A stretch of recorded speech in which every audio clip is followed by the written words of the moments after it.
تازه مهمه او لنډ خبرونه په سلامونو مو هرکلی کوم درنو لیدونکو ویډیو تر پایه وګورئ او زموږ یوټیوب چینل هم درسره سبسکرایب کړئ. طالبان د طالبانو د لومړي وزیر مرستیال عبدالغني برادر په دوحه کې د UNDP له مدیر چیم سټینر سره کتلې دي. طالبان وایي چې دواړه لوریو په دې کتنه کې د افغانستان پر اوسني وضعیت او بېوزلۍ خبرې کړې دي.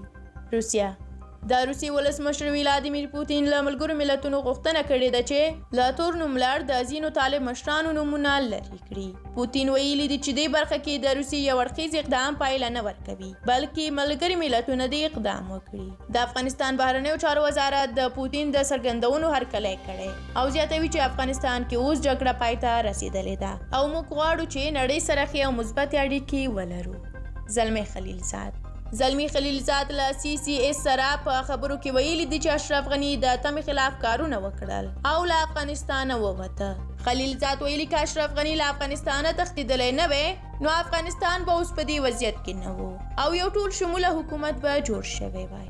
اروپایي ټولنه د راپورونو له مخې اروپایي ټولنې پریکړه کړې ده چې له طالبانو سره د تعامل او نوي حکومت سره د محدودو اړیکو د پراختیا لپاره په کابل کې خپل دفتر پرانیزي.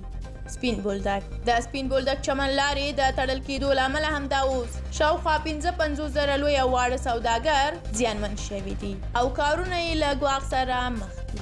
او د پای خبر هم در سره دا شریکوم چې د کرکټ شلوریز نړیوال جام په لوبو کې افغانستان نن خپله لومړنۍ لوبه سکاټلینډ سره کوي.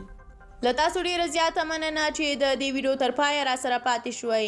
د کرکټ له ډګر او همدارنګه د لا ډیرو معلوماتو او خبرونو لپاره سوله افغان یوټیوب چینل سبسکرایب هیر نه کړئ. تر بیا او بلې ویډیو په لوی الله مو سپارم. د خدای په امان.